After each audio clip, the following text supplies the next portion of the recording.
Okay,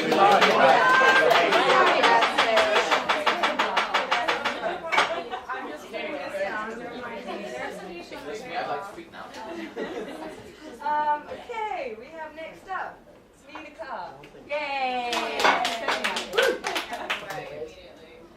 Good evening, everyone. I've titled this diary entry 1st of July, 2004.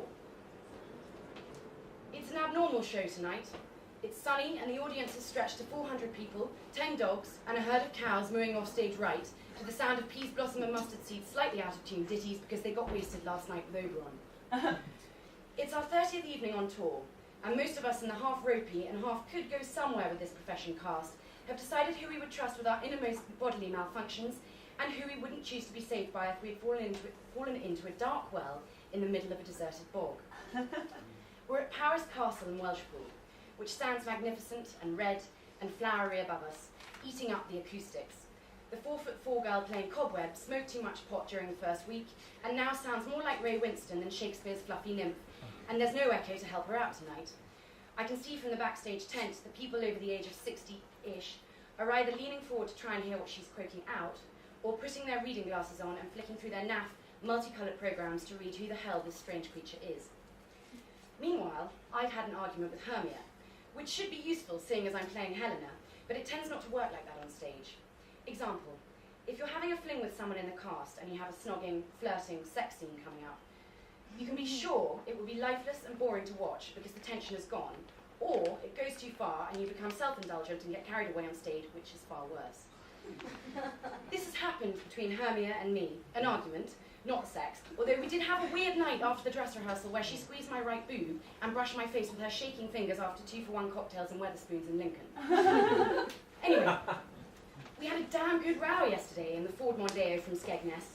Quite a long journey, especially when Titania's driving. She's not altogether there with the rest of this Midsummer Night's Dream. Quite ethereal and floaty, which I suppose is why they cast her, but it doesn't translate well into operating machinery such as moving vehicles with 4 other cast members inside. I don't think Puck had a very good journey. She went very green. I like Puck. She's quite stupid, but she's generous on stage and that wins me over every time, and she just gets on with it. Yes, I like her. I hope she moves onwards and upwards from this ridiculous open-air tour. But I digress. Hermia and I fought because she thought I was showing her up in the oh spite, oh hell scene, and I pointed out that Helena was laughed at and Hermia was laughed with, which I thought was an astute observation to come up with on the spot. She ignored this and continued to squeak at me, so I told her I'd do less on stage tonight and she could drive the scene, which honestly, will be a disaster. She's small and Scottish and pretty, but she's got as much stage presence as a cicada. You can hear her, but unless you look closely, you cannot necessarily see her. When we played at Scone Palace last week in torrential downfall in front of 25 people underneath lightning, not only did I have to waddle on, running after Demetrius like Jemima flipping puddle duck, but Hermia and I had to have a full-blown lovers fight scene, with the 2 boys throwing each other around on the outskirts of the stage blocks, drowning our words along with the thunder.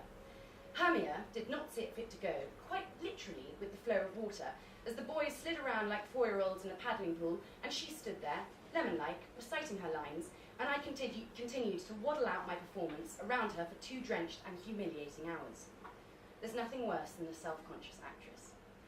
If waddling is required to keep you standing upright and delivering a semi-credible performance on an insurance nightmare of a slippery hand-built stage, then waddling it shall be.